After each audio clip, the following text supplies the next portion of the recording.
예수 그리스도의 종 바울은 사도로 부르심을 받아 하나님의 복음을 위하여 택정함을 입었으니 이 복음은 하나님이 선지자들을 통하여 그의 아들에 관하여 성경에 미리 약속하신 것이라. 그의 아들에 관하여 말하면 육신으로는 다윗의 혈통에서 나셨고 성결의 영으로는 죽은 자들 가운데서 부활하사 능력으로 하나님의 아들로 선포되셨으니 곧 우리 주 예수 그리스도시니라. 그로 말미암아 우리가 은혜와 사도의 직분을 받아 그의 이름을 위하여 모든 이방인 중에서 믿어 순종하게 하나니 너희도 그들 중에서 예수 그리스도의 것으로 부르심을 받은 자니라. 로마에서 하나님의 사랑하심을 받고 성도로 부르심을 받은 모든 자에게 하나님 우리 아버지와 주 예수 그리스도로부터 은혜와 평강이 있기를 원하노라. 아멘. 여러분 다 아시겠지만 저희가 계속적으로 재작년부터 이야기한 게 무엇이냐면 우리가 종교 생활을 하지 말자, 그리고 믿음 생활을 하자라는 이야기였습니다. 바리새인들이 금식하고요, 기도하고 구제를 했습니다. 금식은 어떤 식으로 했냐면 일주일에 몇 번씩 금식을 했고, 기도는 진짜 성문 회당 앞에서 옷을 찢어가며 기도했고요, 구제는 자기의 삶을 절반을 바쳐가면서 구제를 했습니다. 그 정도면 아마 여기에 계신 분들이 바리새인과 비교해 봤을 때 그의 믿음과 그의 신앙생활을 보면 우리가 따라갈 수 없는 걸 발견하게 됩니다. 목도하게 됩니다. 아, 믿는 사람은 저렇구나 라고 생각이 들어지죠. 그런데 놀랍게도 예수님이 그들에게 지적할 때 외식하는 자라고 이야기했습니다. 가식이 가득한 자라고 이야기하고, 그리고 심지어는 정확하게 어떻게 이야기하냐면 너희는 너희가 천국에 들어가지 못할 뿐만 아니라 다른 이에 가는 그 천국의 길목을 막는 자라고 이야기했습니다. 그러면서 그들의 신앙생활을 종교생활이라 이야기했고 그것이 잘못되어졌다라고 분명하게 우리에게 말합니다. 그래서 그 말씀을 우리가 근거해서 다시 한번 우리에게 적용해 보면 우리의 열심과 우리의 노력이 아니라, 그렇다면 그게 정말 무엇인지를 온전히 알라라고 우리에게 이야기하는 거죠. 그 기준이. 그러면 이렇게 정리할 수 있습니다. 종교생활은 무엇이냐면 자기를 증명하기 위해서 예수를 죽이는 것이고, 믿음 생활은 예수를 증명하기 위해서 나를 죽이는 겁니다. 참 극단적이고 좀 센 이야기인 것 같지만 좀 더 다시 한번 이야기해 보면 종교 생활은요, 나를 증명하기 위해서 예수를 죽이는 행위고, 믿음 생활은 예수를 증명하기 위해서 신앙적으로 표현하면 자기 부인의 삶으로, 자기 비움의 삶으로, 자기의 죽음의 삶으로 들어가는 것을 이야기합니다. 이게 아멘으로 받아지면 이미 여러분에겐 복음이 있을 줄 믿습니다. 근데 참 어렵죠. 그렇죠? 그렇게 우리가 종교 생활을 하지 말고 믿음 생활을 하자라고 시작을 했습니다. 그럼 믿음 생활이라는 게 무엇이냐면 오늘 로마서 1장 17절에 보면 무엇이라 하면 의인은 믿음으로 말미암아 산다라고 이렇게 고백을 합니다. 그 말씀 구절. 예수를 그리스도라고 믿는 거, 여러분 그리스도인이라고 이야기하죠. 그렇죠? 그러면 그 그리스도인이라고 할 때 그 그리스도가 누구냐 할 때 예수가 그리스도라고 이야기합니다. 그럼 우리가 첫 시작되어진 게 무엇입니까? 그럼 예수가 그리스도라면 예수는 누구인가라는 질문이 들어가게 됩니다. 그렇지 않나요? 여러분, 예수님, 여러분에게 각자 예수님은 어떠한 분입니까? 라고 할 때 나름의 정의 내리는 기준들이 있죠. 그런데 성경은 요한복음에서 7가지로 예수님이 자기를 선언하고 자기를 소개합니다. 우리가 오랜 시간 같이 들었기 때문에 다 아시죠? 예수님이 첫 번째 자기를 뭐라고 소개하셨죠? 생명의 떡, 그렇죠? 생명의 빵이라고 이렇게 이야기합니다. 두 번째 뭐라고 하죠? 세상의 빛이라고 이야기합니다. 세 번째는요, 양의 문이라고 이야기합니다. 양의 문. 그 다음은요, 선한 목자라고 이야기하고요. 다섯 번째, 나는 부활이요 생명이다 라고 이야기하죠. 여섯 번째, 나는 길이요 진리요 생명이다 라고 이야기합니다. 일곱 번째, 나는 참 포도나무다 라고 이야기합니다. 이게 예수님이 소개한 7가지의 선언입니다. 나는 이렇다. 자기소개를 이렇게 이야기합니다. 여러분, 자기소개가 좀 거창하지 못하고 좀 소박한 것 같고 어떻게 보면 되게 독선적인 것 같고 약간 이단스럽습니다. 그렇지 않나요? 내가 그분이 생명이고 길이고 진리고, 그렇죠? 그런데 놀랍게도 그 예수님이 이렇다라고 한 소개 7가지의 선언이 아멘으로 받아들이는 분들이 바로 예수를 온전히 아는 것이고 예수가 복음이다라고 이야기하죠. 왜? 오늘 본문 말씀에 보면 그 예수가 그 복음이 예수다라고 이야기를 합니다. 그래서 예수가 누구인지가 여러분에게 정말 중요합니다. 그 7가지의 선언. 여러분 정말 외면하지 마시고 요한복음을 찾아보시면 그 예수님이 나는 누구인가에 대해서 정확하게 이야기하니까 정말 내가 한번 그 진리가 무엇인지 생명이 무엇인지 그 길을 알고 싶다면 요한복음을 읽어보십시오. 그럼 요한복음을 통해서 예수님이 자세히 자기가 누구인지를 소개합니다. 그렇게 해서 그 길을 통해서 그 진리의 문에 도달하시는 여러분이 되어지길 소망합니다. 그런데 그렇다면 그 7번의 예수님의 자기 선언을 통해서 그 다음 그럼 이 땅에 그 예수님이 성육신 인카네이션이라고 하죠. 하늘에 있는 그분이 이 땅에 오셔서 우리에게 전한 메시지가 있습니다. 여러분 선생마다 어떤 것을마다 주장하는 바가 있잖아요. 자기가 가리키고자 하는 어떤 방향과 시선이 있잖아요. 그럼 예수님이 7번 나는 이렇다. 근데 그 예수님이 이제 내가 너희들에게 전할 메시지가 있어 라고 이야기합니다. 그게 무엇이죠? 마태복음 4장 23절 세번역 성경을 읽어드릴게요. 이제 모든 사역을 처음 시작할 때 이제 한 메시지입니다. 예수께서 온 갈릴리를 두루 다니시면서 그들의 회당에서 가르침에 하늘나라의 복음을 선포하며 백성 가운데서 모든 질병과 아픔을 고쳐주셨다. 여러분 2가지가 나오는데 회당에서 가르치시는데 어떤 거? 하나님의 나라의 복음이라고 이야기합니다. 하나님의 나라가 있다라고 복음이 있다라고 그걸 가르쳐 주는 거예요. 하나님의 나라가 있다는 건 무엇입니까? 죽으면 끝나는 너희들, 죽음을 이기지 못한 너희들의 인생에 죽음 넘어서의 그 나라의 삶, 본향으로 돌아가는 그 삶이 있다는 걸 우리에게 이야기해주고 그 나라로 가는 그 어떤 절대적 진리, 그 복음이 있다는 걸 이야기해 줍니다. 그 다음에 나오는 게 무엇입니까? 그 하나님의 나라와 복음을 위해서 백성 가운데 모든 질병과 아픔을 고치셨다라고 이야기합니다. 근데 우리는 순서가 어떻게 되죠? 뒤바뀌어 버리죠. 여러분의 삶의 직면과 여러분의 삶의 목표와 삶의 지향점을 이루기 위해서 누구요? 그 예수를 끌어들입니다. 이게 바뀌어 있는 거예요. 그거에 대해서 5장으로 넘어가는 거예요. 그래서 예수님이 여러분 다시 한번요. 예수님이 자기의 7번 선언을 하시고 우리에게 전한 메시지는 하나님의 나라와 복음이었습니다. 이게 진짜 있다라고. 그것을 설명하기 위해서 이 땅에 너희들이 제한적이고 한계적이고 멈출 수밖에 없는 그 질병이면 아플 수밖에 없는 너희들에게 내가 너희들에게 다가가면 그것이 고쳐지고 그것이 회복되어지는 걸 예수님이 그 예표로 보여주신 것이지 그것이 너희들이 이 땅에서 나아져서 행복해져서 그걸로 끝나는 게 아니라는 거예요. 왜? 그 넘어서의 진짜 하나님의 나라가 있다는 걸 설명하기 위해서 그걸 이야기해서 여러분에게 회복과 어떤 일으킴과 넘어져 있을 때 세워주시는 거예요. 근데 우린 뭐요? 내가 넘어져 있는 나의 삶을 일으켜 달라는 것에 모든 그 끝점에 두고 있죠. 이렇기 때문에 기독교가 변질되어진다라고 이야기하는 거예요. 그래서 기독교마저도 권력이 들어오고요. 기독교에도 모든 돈으로 움직여지는 세상이 되어져 버린 거죠. 그러니까 세상 사람들이 볼 때 기독교도 별반 다르지 않다라고 여기는 거예요. 여러분 반드시 성도는요. 교회는 달라야 됩니다. 구별되어져야 됩니다. 정말 다른 메커니즘 구조가 우리 정말 이렇게 표현하면 좀 그렇지만 좀 여러분이 지금 약간 졸린 것 같아서 대가리에 박혀야 됩니다. 정말 다른 구조가 이 전두엽을 안 되면 전두엽을 때리세요. 도파민에 중독된 내 릴스에 이거에 예수에 중독돼서 내 도파민의 모든 구조를 싹 다 바꿔보십시오. 여러분 인스타에 한번 들어가 보세요. 인스타 들어가 보세요. 그리고 검색창을 눌러보세요. 도대체 뭐에 관심이 있는지. 정말 그걸 이야기하는 거예요. 그런데 어떻게 됩니까? 도대체 어디에 관심이 있습니까? 그걸 뜯어 고쳐야 돼요.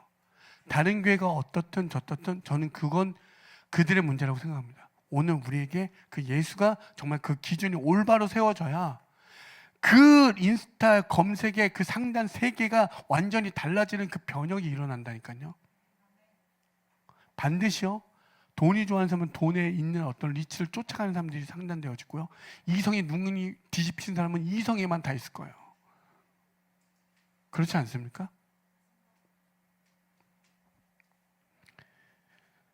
그러한 우리들에게 예수님이 하나님의 나라와 복음을 이야기했다 했죠. 그렇게 해서 막 고쳐주고 막 병을 회복시켜주니까 어떻게 되니까 모든 사람이 난리가 난 겁니다. 온 백성들이 쫓아다니기 시작했죠. 그때 예수님이 제자들과 데리고 어디로 가죠? 산 올라가 잠깐만, 하나님의 나라는 이런 게 아니야. 이게 다가 아니야. 진짜 하나님의 나라는 이런 거라고 시작합니다. 그게 산상수훈이라고 이야기하고 마태복음 5장부터 7장까지 하나님의 나라는 이러한 것이고 하나님의 나라의 자녀의 삶은 이렇다라고 우리에게 쭉 나열하여 설명해 주십니다. 그렇게 시작된 하나님의 나라의 첫 번째 사람들의 모습은 어떻다고요? 심령이 가난한 자라고 이야기합니다. 심령이 가난한 자 뭡니까? 그렇게 시작할 맨 마지막 팔복의 끝이 무엇입니까? 하나님의 나라를 소유할 때 천국된 소유된 백성들에게 나타난 모습은 이런 거래요. 하나님의 나라를 소유한 자들에게 나타난 모습은 심령이 가난한 자로 시작하여 그 마지막 의를 위하여 박해받는 자라고 이야기합니다. 곧 무엇입니까? 심령이 가난한 자는 내가 내 의지, 내 뜻, 내 모든 노력과 성과로 이루어지는 그 삶이 온전하구나, 그게 맞구나의 삶에서 하나님 은혜 없이는 살아갈 수 없는 그 절대적 가난을 마주하게 되는 거예요. 여러분, 끊임없는 공허와 어떤 막 결핍 있죠. 도대체 이 채워지지 않는 이게 뭐지?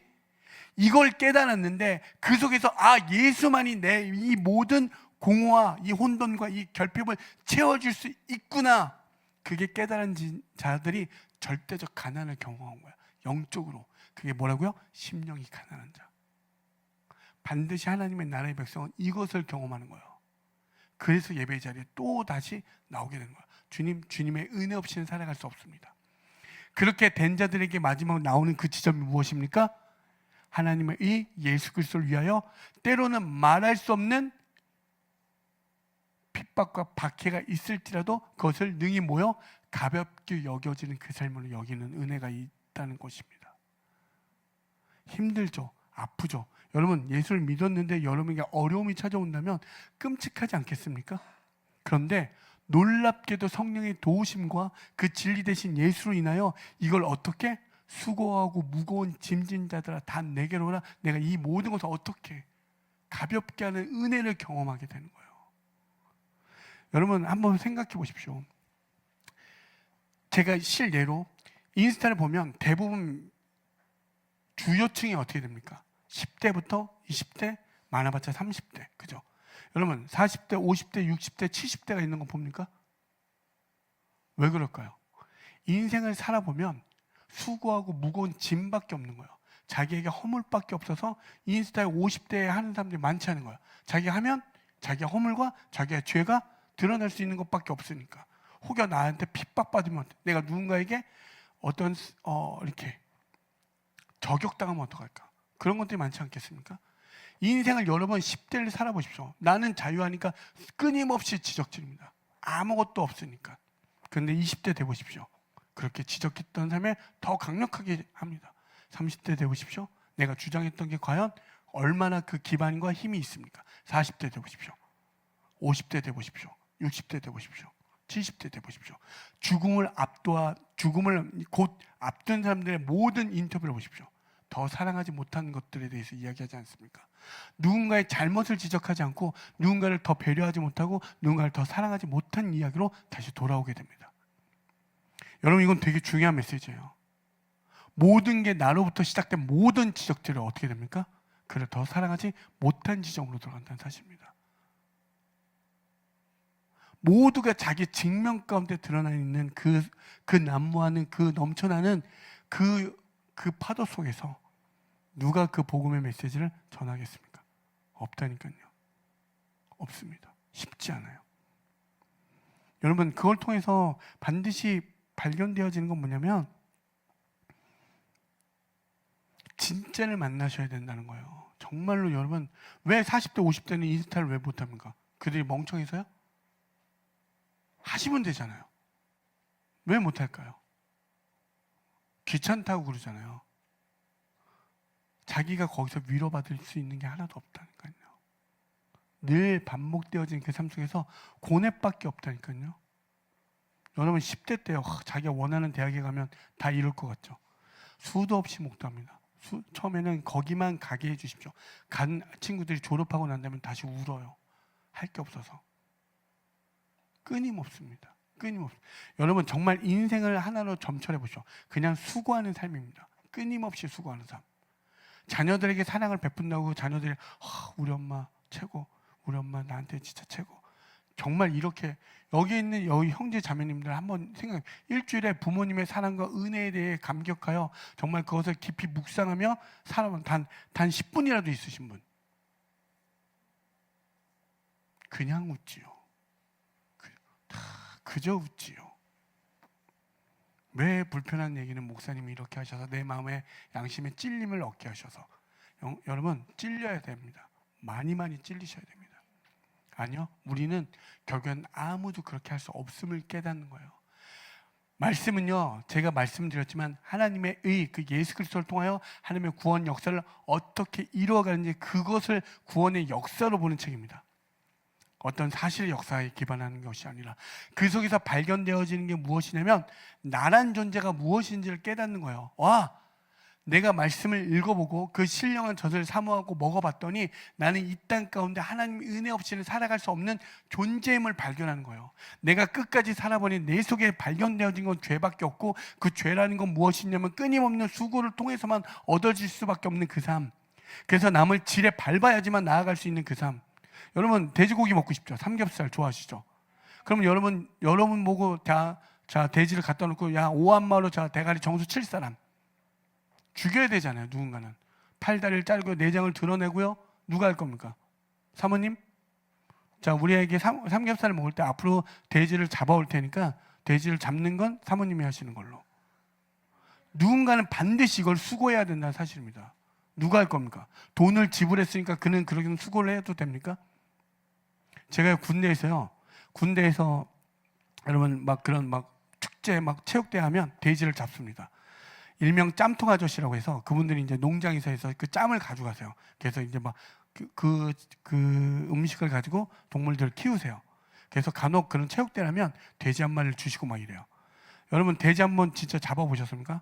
보급관이 저보고 돼지를 잡으래요. 족을 다 묶어요. 오한마라고 이 망치 있죠. 이걸 정수리를 돼지 여기를 쳐야 됩니다.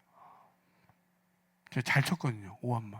딱 잡고 와 여러분 절대 삼겹살을 못 먹습니다. 그날 여기를 쳤는데요.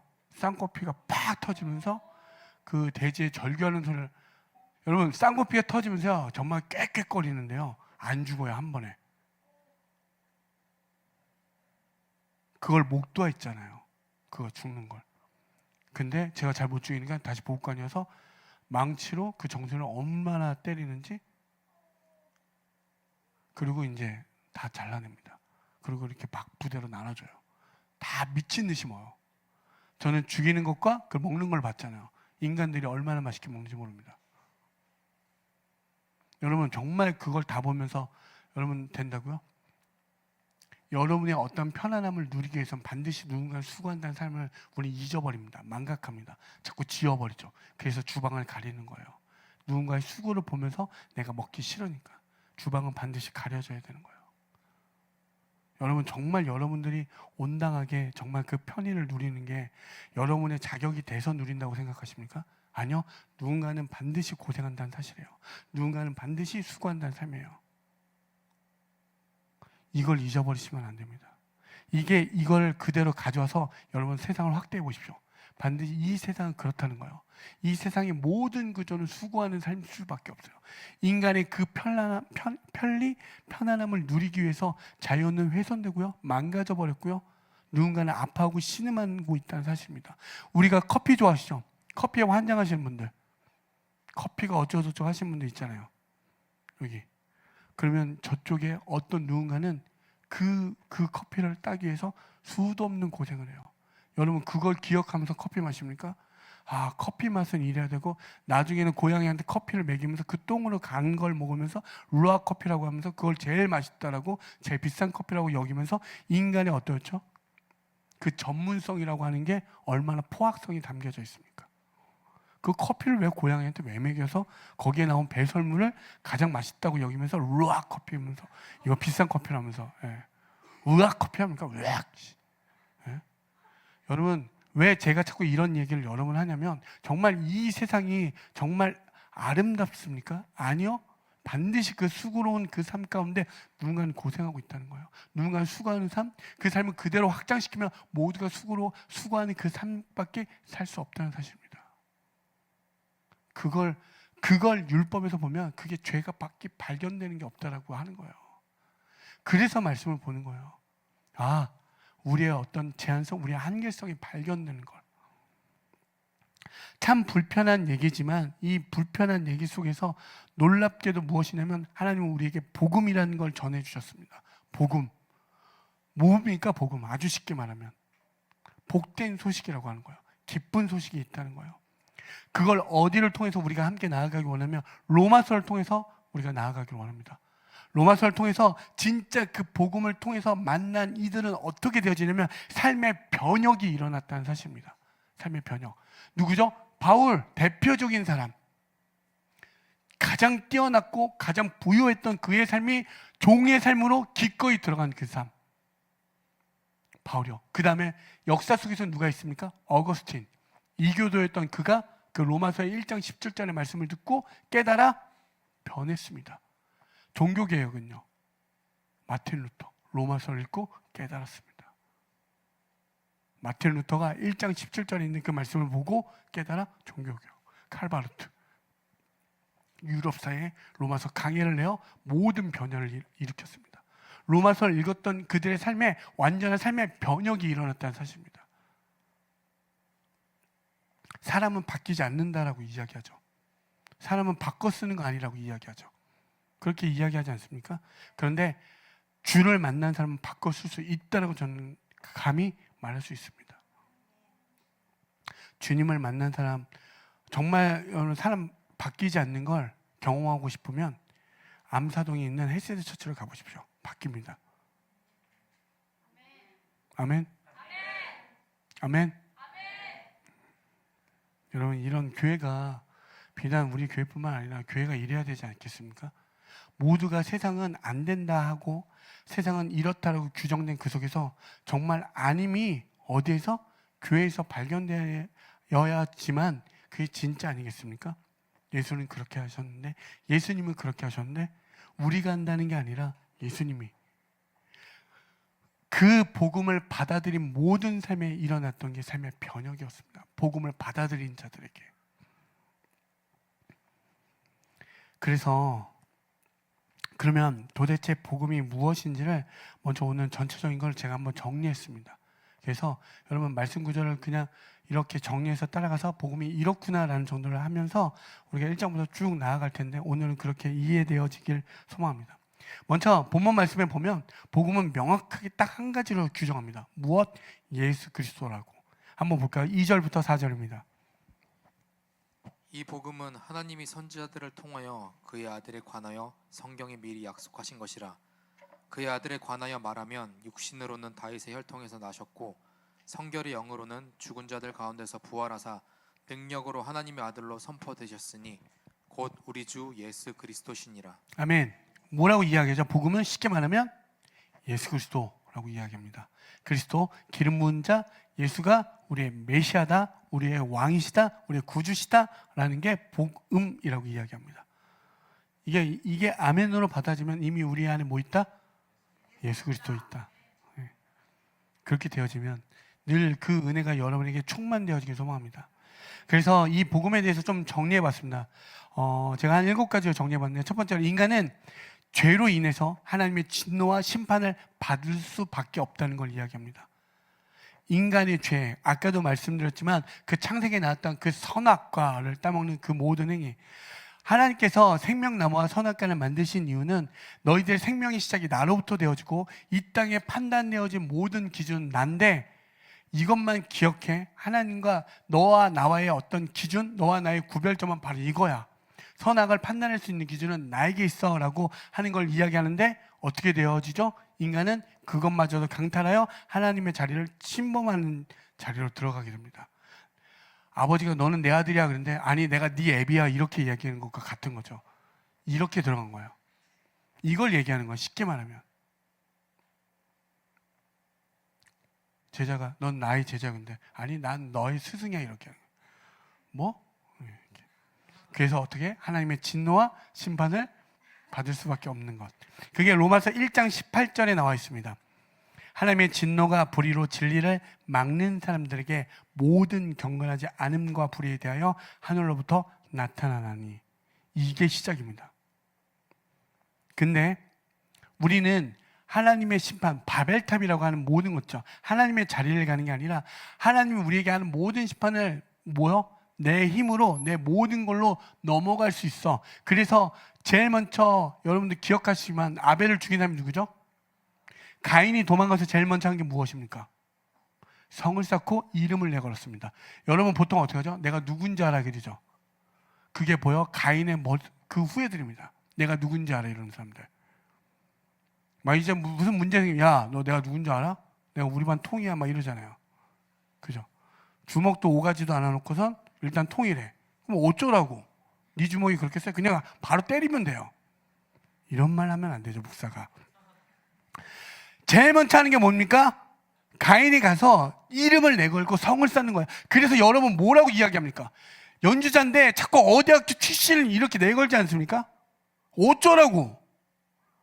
저는 미국에 있는 사람들이 내가 어디 출신이라고 얘기하는 걸 본 적이 없습니다. 그냥 해요. 근데 우리는 끊임없이 이름을 내걸어. 나 어디 출신 뭐다. 어쩌라고? 도대체 어쩌라고? 여러분 이게 필요해요. 근데 모든 인간은 자꾸 이름을 내걸고 성을 쌓는 거예요. 그래야지만 하나님의 어떤 선악의 기준에서 벗어날 수 있다라고 착각하기 때문에 그걸 끊임없이 이야기하는 거예요. 그러니까 어떻게 하죠? 계속 노력하는 거예요. 계속 끊임없이. 꼭 노력해서 꼭 실패를 맛보십시오. 그래야 하나님 찾습니다. 정말 지독한 실패를 경험하셔서 하나님을 만나셔야 정말 모든 것으로부터 자유할 수 있지. 아니면요 승승장구하는 사람은 보이지 않습니다. 내가 판단하게 되죠. 여러분 간혹 이런 사람도 있습니다. 어떻게 저 위정자, 정치인이 저런 판단을 하지? 근데 죄송하지만 미안하지만 여러분보다 훨씬 뛰어나고요. 똑똑합니다. 막 육사 출신의 막 석사, 수석 입학이고요. 말할 수 없는 기준에 서울대 막 법대 출신의 여러분과 가히 대화를 하잖아요. 게임도 안 됩니다. 그런데 그들은 내가 옳다 하는 그것들을 보면 너무나 비상식적인 것들을 이야기할 때가 많습니다. 이게 선악을 따먹는 것과 같은 행위라는 거예요. 그런 모습 속에서 제가 일상 다반사 속에서 자꾸 얘기하는 게 뭐냐면 예수가 발견되어져야 돼요. 그냥 작은 만화 하나, 작은 영화 하나, 어떤 걸 보더라도 내가 잘못 누구를 만나더라도 그 속에서 예수를 만나면 그 기준이 보여진다는 사실이라니까요. 그 속에서 두 번째 무엇이냐면 이 진노와 심판을 벗어나기 위해서 어떠한 형태의 도덕적 자기 열심이나 노력, 율법 준수에도 벗어날 수 없다는 걸 여러분 복음에서 시작되셔야 됩니다. 그게 갈라디아서 2장 16절입니다. 사람이 의롭게 되는 것은 율법의 행위로 말미암음이 아니요 오직 예수 그리스도를 믿음으로 말미암는 줄 알므로 우리도 그리스도 예수를 믿나니 이는 우리가 율법의 행위로서가 아니고 그리스도를 믿음으로써 의롭다함을 얻으려 함이라. 율법의 행위로서는 의롭다함을 얻을 육체가 없느니라. 아멘. 어떻게 이야기죠? 우리의 어떤 행위로도 우리는 의로울 수 없다. 그 말이 무엇이냐면 하나님의 진노와 심판에서 벗어날 수 없다는 걸 이야기해요. 너희들이 어떠한 걸 하더라도 벗어날 수 없다고. 여러분 제가 자꾸 음악적인 부분을 이야기해서 죄송하지만 여기에 대부분 좀 많이 하신 분도 있지만 여러분들이 음악을 잘해도 제이콥 콜리어가 여기에 왔어요. 그러면서 그 사람이 그래요. 너네들 음악하는 거 아니야? 그러면 아, 네. 이렇게 되지 않습니까? 그럼 왜? 그 사람이 아니라고 하는데. 제일 잘하는 사람이 얘기하는 거야. 아, 너네 음악 그렇게 하는 거 아니야. 그런 사람들은 음악하면 안 돼. 너네들 다른 거 해. 다른 거. 그럼 뭐라고 할 겁니까? 네, 그래야죠. 네. 아닙니까? 아닙니까? 왜 해? 제이콥 콜리어가 얘기하는데 하지 말라고. 여러분 끊임없는 그 1등의 말에 우리는 끊임없이 우리는 그것에 그 권력 앞에 그렇게 되어지려고 해요. 그 사람 말에. 일론 머스크가 얘기하면 우리가 다 들어야 됩니까? 네? 끊임없는 어떤 권력자의 그 자기의 발언권을 갖고 싶다니까요. 인간은. 그런데 그것에 정말 옳다 여겨집니까? 정말 그것이 맞다 여겨집니까? 아니요, 없다는 걸 얘기하는 거예요. 인간의 모든 노력과 수고 속에서도 그 심판을 벗어날 수 없음을 여러분 말씀을 정확하게 계속 이야기하고 있습니다. 그러면서 세 번째, 율법은 우리가 말한 그 율법, 이 땅의 모든 죄인이 자기 죄를 깨닫게 할 뿐이라고 이야기하고 있습니다. 로마서 3장 20절입니다. 그러므로 율법의 행위로 그의 앞에 의롭다 하심을 얻을 육체가 없나니 율법으로는 죄를 깨달음이니라. 아멘. 여러분, 아까도 말씀드렸지만 성경을 읽고 깨닫는 건 예수님은 누구신가와 그 속에서 그것에서 기준하여 나는 누구인가를 발견하게 되는 거예요. 여러분 보십시오. 여러분의 어떻게 이 땅의 도덕 윤리가 아닌 그 죄라는 게 발견되어지는 거예요. 그게 무엇이냐면 선의 결핍, 그 온전한 진리 가운데 그 결핍된 상태의 나를 보게 되는 거예요. 그게 무엇입니까? 그게 신령이 가난한 자라고 이야기하는 거예요. 아, 난 주님의 은혜 없이는 살아갈 수 없구나. 이게 발견되어지는 거예요. 그러니까 죄인이라는 게 무슨 이 땅의 도덕 윤리의 죄를 졌다는 게 아니라 정말 그 참된 빛이 여러분에게 비춰졌어요. 그럼 이때는 어떻게 지워지지? 어떠한 세제로도 지워지지 않고 아무것도 없네. 근데 예수만이 이걸 지울 수 있다는 걸 깨닫게 되어진 게 바로 신령이 가난한 자인 거예요. 그런데 세상 뭐라고 하죠? 자기 발언권을 갖고 싶다고 하죠. 예수가 답이라고? 증명해봐. 끊임없이 이야기하죠. 그리고 그들의 힘과 그들의 있는 권력과 모든 것을 총동원해서 우리를 막 멸살하려고, 무너뜨리려고 합니다. 그렇지 않습니까? 그렇게 이야기하죠. 그게 이 땅의 논리고 방식이니까. 그래서 우리에게 발견되어지는 게 나는 죄인이구나. 이 말씀을 토대로 깨닫는 게 나는 하나님의 은혜 없이는 살아갈 수 없는 존재이구나. 그 은혜가 없으면 시편에 있는 모든 기록과 나는 뭔지요? 아무것도 아닌 없음이라고 이야기하잖아요. 그렇게 이야기하는 거예요. 그게 깨달아진다라고 하는 거예요. 그런데 그러한 우리들을 네 번째로 말씀드릴게요. 죄인에게서 필요한 것은 율법으로 난 것이 아닌 그들의 자신의 의가 아닌 하나님으로부터 오는 의라고 이야기하는 거예요. 내 노력으로 성취된 어떤 의가 아닌 하나님으로부터 온 의라고 이야기하는 겁니다. 그게 무엇입니까? 예수 그리스도라고 이야기하는 거예요. 빌립보서 3장 9절입니다. 그 안에서 발견되려 함이니 내가 가진 의는 율법에서 난 것이 아니요 오직 그리스도를 믿음으로 말미암은 것이니 곧 믿음으로 하나님께로부터 난 의라. 아멘. 그렇게 이야기하는 거야. 그게 예수 그리스도라고. 다섯 번째로 가볼까요? 그런데 그 예수님이, 그 하나님의 의 예수님이 죄인 우리를 대신해서 어떤 점을 화목제물 되셔서 고난을 받으시고 죄인을 대표하여 대속제물로 서 계신 예수님을 자기 백성의 의가 되어 주셨다는 사실입니다. 로마서 3장 25절입니다. 이 예수를 하나님이 그의 피로써 믿음으로 말미암는 화목제물로 세우셨으니 이는 하나님께서 길이 참으시는 중에 전에 지은 죄를 간거하심으로 자기의 의로우심을 나타내려 하심이니. 아멘. 그래서 구약의 모든 제사 가운데 제물을 드려지는 그 예표가 훗날 누구? 예수 그리스도. 나의 모든 죄에서 벗어날 수 있기 위해서 제물을 드리잖아요. 그 제물의 그 마지막 정점이 누구? 그게 예수 그리스도 화목제물을 되어 주셨다고. 아까까지 계속 제가 여러분에게 설명한 우리의 자격 없음을 이야기하는 것이고 그 자격 없음 속에서 우리는 자격 있음으로, 그래서 죄는 제가 이렇게 이야기할 수 있다라고 했죠. 아주 쉽게 죄는요 없음을 있다라고 주장하는 거예요. 없음을 있음이라고 이야기하는 거. 한번 생각해 보십시오. 이게 깨달아지면 은혜인 줄 믿습니다. 그 없음을 있음이라고 하는 거예요.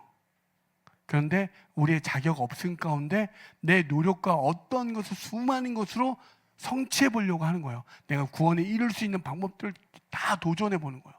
그런데 그렇지 않다라. 모든 방법은 없어. 근데 단 한 가지, 그 예수가 이 땅에 오셔서 화목제물 되셔서 우리 위해 대신 죽는 거야. 그게 하나님의 의란다. 오직 너희들이 살 수 있는 건 그 예수가 이 땅에 와서 너희들의 모든 죄를 담당하여 대신하여 죽는 거란다 라고 이야기해 주는 거예요. 이게 하나님의 방식이에요. 여섯 번째요. 하나님 앞에서 우리의 모든 행위, 업적, 수고와 상관없이 의롭다 여겨질 수 있는 지위를 얻게 된 거죠. 여러분 의롭다, 여러분들이 선하다, 착하다, 하나님의 의인이라고 이야기해 주는 것의 기준은 내가 어떤 선한 일, 착하고 깨끗하여서가 아니라 하나님이 의롭다 여겨주신 거예요. 예수 그리스도가 그의 죽으심으로 우리의 모든 죄를 담당하여 주셨고 우리가 살 수 있게 그분이 부활해 주신 거예요. 죽어서 끝나버리면 이거는 어떠한 것도 우리가 의로워질 수 있는 그것에 그냥 끝나버리지만 그분이 살아서 너희들 의롭다 일컬어 주신 거예요. 고린도전서 1장 30절입니다. 너희는 하나님으로부터 나서 그리스도 예수 안에 있고 예수는 하나님으로부터 나와서 우리에게 지혜와 의로움과 거룩함과 구원함이 되셨으니. 보십시다. 너희는 하나님으로부터 났다라고 이야기하고 그리스도 예수 안에 있고 예수는 하나님으로부터 나와서 우리에게 지혜와 어떤 거? 의로움과 거룩함과 구원함을 주셨다라고 이야기합니다. 아멘. 그렇게 이야기하는 거예요. 마지막 결론적으로 얘기하면 예수님은 우리가 범죄함으로 내어주셨고 우리가 의롭다 하시기 위하여 부활 살아나셨다는 사실입니다. 아멘. 그게 로마서 4장 24절에서 25절입니다. 의로 여기심을 받을 우리도 위함이니 곧 예수 우리 주를 죽은 자 가운데서 살리신 이를 믿는 자니라. 예수는 우리가 범죄한 것 때문에 내줌이 되고 또한 우리를 의롭다 하시기 위하여 살아나셨느니라. 아멘. 여러분 로마 4장 25절은 꼭 기억하십시오. 예수는 우리가 범죄한 것 때문에 무엇? 내어주셨고 또한 우리를 의롭다 하시기 위하여 살아나셨느니라. 아멘. 이래서 기독교의 신앙은 부활이 너무나도 중요하다라고 이야기하는 거예요. 그래서 복음은 부활을 빼놓을 수 없는 걸 이야기하는 거예요. 아멘. 그래서 부활이 중요한 거예요. 오늘 의롭다 여겨. 왜? 하나님의 나라는 죄인은 들어갈 수 없기 때문에. 그 죄인이 들어갈 수 있는 방법은 오직 무엇? 예수 그리스도. 그래서 의인이 되어 우리는 그 땅에 하나님의 자녀가 된 권세를 입은 거예요. 여러분 그래서 사도행전 3장 18절에서 19절 한 번 더 보실까요? 그러나 하나님이 모든 선지자의 입을 통하여 자기의 그리스도께서 고난 받으실 일을 미리 알게 하신 것을 이와 같이 이루셨느니라. 그러므로 너희가 회개하고 돌이켜 너희 죄 없이 함을 받으라. 이같이 하면 새롭게 되는 날이 주 앞으로부터 이를 것이오. 아멘. 여러분 복음의 메시지를 그냥 명확하게 정리하면 이렇습니다. 왕이신 예수님이 그분의 죽음과 부활을 통해 그분을 믿는 모든 이들에게 하나님의 의, 하나님의 나라, 하나님의 자녀가 되는 권세를 주었다는 사실입니다. 아멘. 다시 한번 말씀드릴게요. 복음의 메시지는 그냥 정확합니다. 명확합니다. 왕이신 예수님이 그분의 죽음과 그분의 부활하심을 통해 그분을 믿는 모든 이들에게 하나님의 의와 하나님의 나라와 그의 자녀가 되는 권세를 주었다는 사실입니다. 이게 복음입니다. 그래서 그 복음 앞에 바울이 나는 그리스도의 종이라고 고백하는 거예요. 그 당시에 바울을 설명해 드리면 셀럽 중에 셀럽이에요. 뭐냐면 유대인이 가장 닮고 싶은 사람 하면 누굽니까? 바울이었고요. 가장 뛰어난 학파의 제자였습니다. 그리고 부유해서요. 로마의 시민권을 돈을 주고 살 정도의 부유했습니다. 어떤 것 하나 그에게 부족함이 없는 완벽한 인생이었습니다. 그래서 그는 그의 똑똑함에 만났던 그 구약의 하나님을 있어서 그 예수는 죽여야 되는 존재고요. 이단이었습니다. 그렇게 다메섹 도상에서 예수를 죽일 때 예수를 만난 그가 이제 어떻게 되어지죠? 그 순간 변혁이 일어난 거예요. 변화가 일어난 거예요. 예수가 진짜 하나님이시구나. 예수가 진짜 나의 메시아구나. 나의 구주시구나. 그래서 기꺼이 종된 자로 들어갔다는 사실입니다. 그 로마 시대에 얼마나 많은 종들 노예가 있었습니까? 실상을 봤을 거 아니에요. 그 부유하고 뛰어났던 사람 입장에서 그 종이라는 개념, 그 노예라는 개념이 어떠한지 명확하게 아는 사람인데 그가 표현할 수 있는 방법은 무엇? 난 노예다, 난 종이다 라고 이야기해요. 그런데 그 노예, 내가 그리스도의 몸된 종된 그 삶이 어떠한 삶이냐? 이 땅에 어떤 것으로부터 내가 자유할 수 있구나. 내가 끊임없이 탐구하고 탐심하여 연구하여 공부했던 모든 것의 그 정점에 진짜 온전한 자유가 그리스도와 붙들림 받는 그 삶이구나. 그래서 그가 결론 내는 게 무엇입니까? 그리스도의 종이다라고 이야기하는 거예요. 그 그리스도의 종인 삶이 진짜 자유한 삶이야 이렇게 이야기하는 거예요. 볼까요? 고린도전서 7장 22절부터 24절입니다. 주 안에서 부르심을 받은 자는 종이라도 주께 속한 자유인이요 또 그와 같이 자유인으로 있을 때에 부르심을 받은 자는 그리스도의 종이니라. 너희는 값으로 사신 것이니 사람들의 종이 되지 말라. 형제들아, 너희는 각각 부르심을 받은 그대로 하나님과 함께 거하라. 어떻게 되죠? 주 안에서 부르심을 받은 자는 종이라도 주께 속한 자유인이라고 이야기합니다. 아멘. 여러분, 이 은혜가 있길 소망합니다. 또 그와 같이 자유인으로 있을 때 부르심을 받은 자는 그리스도의 종이다라고 이야기하는 거예요. 여러분 생각해 보십시오. 여러분이 미혼이에요. 끊임없이 막 들이대요. 막 너무 잘생겨서 막 맨날 나는 그냥 아무 없이 길 가는데 막 한번 만나달라고 막 길거리마다 막 이성들이 계속 들이대요. 막 한번 만나달라고. 끊임없는 이성에 계속적으로 내 눈을 어디다 둬야 될지 모르는 그런 혼돈과 공허와 그런 속에서 진짜로 한 명을 만났어. 그와 매인바되어 나는 내가 사랑하는 사람과 매인바되니 이 땅에 어떤 유혹과 미혹이 어떻습니까? 그것으로부터 자유되어지는 그 삶. 여러분 아까도 말씀드렸잖아요. 끊임없다니까요. 내가 결핍된 그것에 끊임없이 추구했던 그 삶 속에서 진짜 매인바되니까 어떻게 되어집니까? 그것들이 그냥 가볍게 여겨지는 은혜가 생겨요. 진짜 사랑하는 사람 보니까 그 외의 사람들은 다 뭘로 여겨? 똥덩어리 배설물로 여기는 은혜가 있다니까요. 여러분 결혼을 통해서 그걸 발견하십시오. 그게 예표예요. 신랑 대신 예수와 신부된 교회가 만나봤더니 이 땅에 있는 모든 이 거짓 신랑들이 다 어떻어?